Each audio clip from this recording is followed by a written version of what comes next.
Hello, and welcome to Rocket Fuel, your daily update of everything that's happening in the Rocket Ball community. My name is Wack. Today is January 30th, and today's episode is going to cover the queue length of new validators that are trying to join.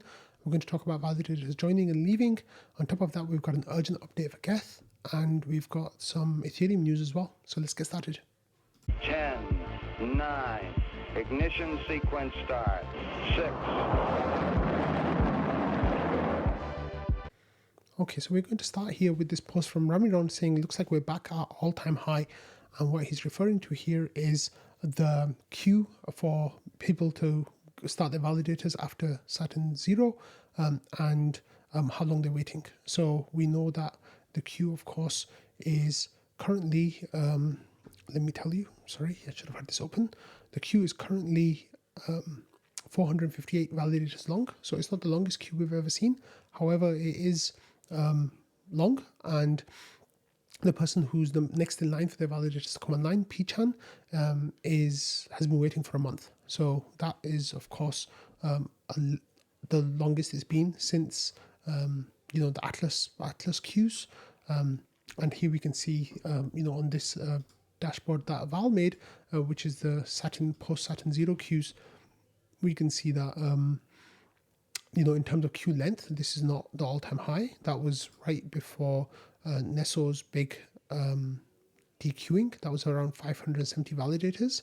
However, in terms of time, this is at an all-time high. So the previous length was 27 days, and now we are currently at around 32 days. So it's really long, and that's not a nice user experience. People are waiting in the queue for such a long time. They're losing income for that time. It's going to take them a while to earn that money back. What we need to clear this queue, obviously, is big deposits. And going back to the Discord, you can see that we need around 14,000 ETH to clear the queue of those 458 validators. So hopefully we'll get a deposit of that size soon. That would be a nice boost to the community for sure. But so far, that hasn't come. Okay, talking about node operators, we have news of node operator leaving. This is Bawcey, who has been part of the community for a really, really long time. He spun down his validators. The exit arb, I think, was just too attractive for him. So he actually ended up using the exit arb a few times. Here you can see that he burned some RETH, and he did that a bunch of times to get some exit arb premium, to farm that. And I think from what he was explaining, like the validators that he exited, he ended up making a nice bit of ETH from that.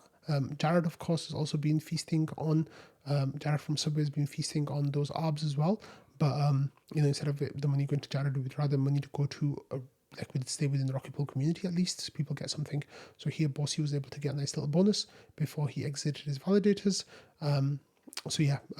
That's been happening. The fairly established community members have done this. Bawcey was one of them.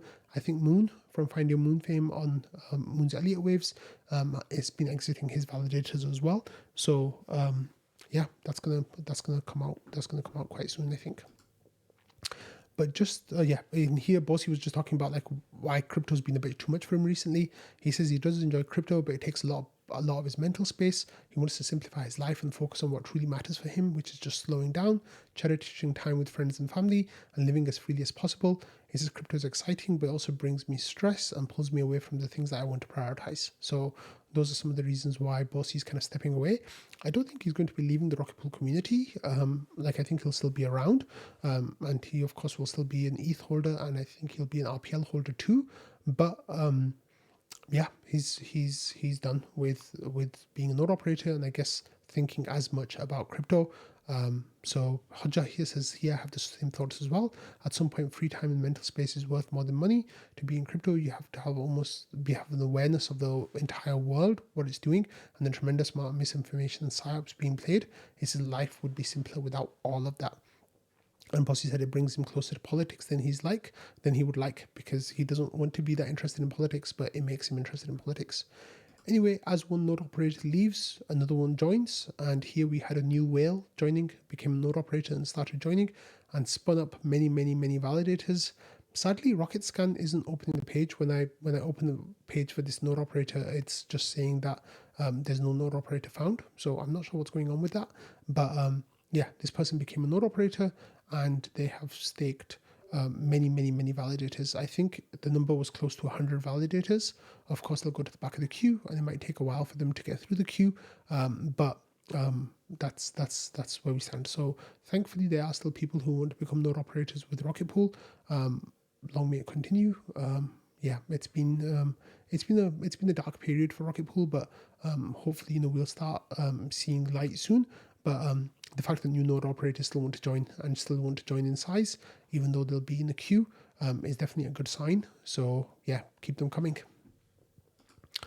Okay, we've got some other news here, and some staking news here, and this is from Geth, and they're saying they've got a new version of their client out, which is 1.14.13, and this is a security release fixing a vulnerability. So they're saying, please update your nodes ASAP, and I'm not going to try to pronounce the name of this update. They have a code name for each one, but you can see what the issues are and everything, but they want you to update to this version as soon as possible. I think it actually is related to some kind of cyber attack that you can do, like a denial of service attack. So keep that in mind, but update as soon as possible, like if you can, because obviously no one wants Geth to get attacked like that.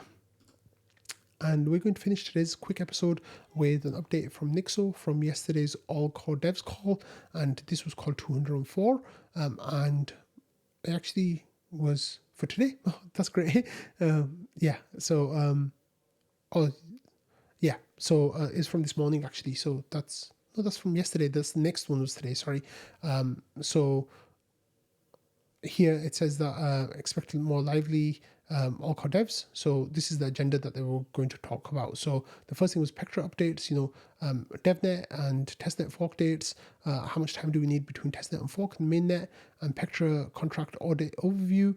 And then Tim Byko was talking about the Pectra process and what it is all looking like. Then there's the Fusaka upgrade, what's going to be happening with that, and what the different things will be about that, and then hardware and bandwidth requirements. So that was expected to be a lively discussion. Here we actually can go to Tim Byko because I think he actually posted an update on this. Let me see from the call today.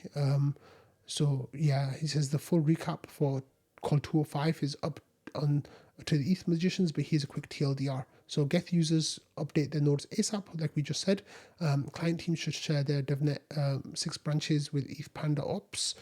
Tentative timeline. So DevNet 6 next week, February 6th.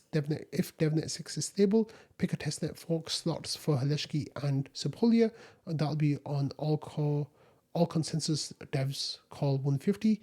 Feb 10th then will be client releases out with Haleshki and Sepolia configurations. February 20th, if Haleshki has forked without issues, pick mainnet fork slot.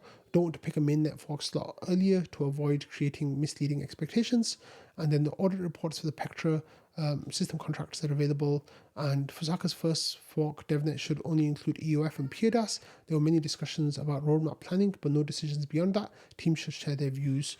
And then a discussion about the hardware requirements. So that will come soon. I guess you can get a summary of that soon. And that was a little bit of a rough summary there. So on that note, I'm going to end today's episode. So thank you all for watching, listening, and being part of the Rocket Fuel community. I hope you all have a lovely day ahead. Really quick episode, first one under 10 minutes in a while. But I'll see you all soon. Bye.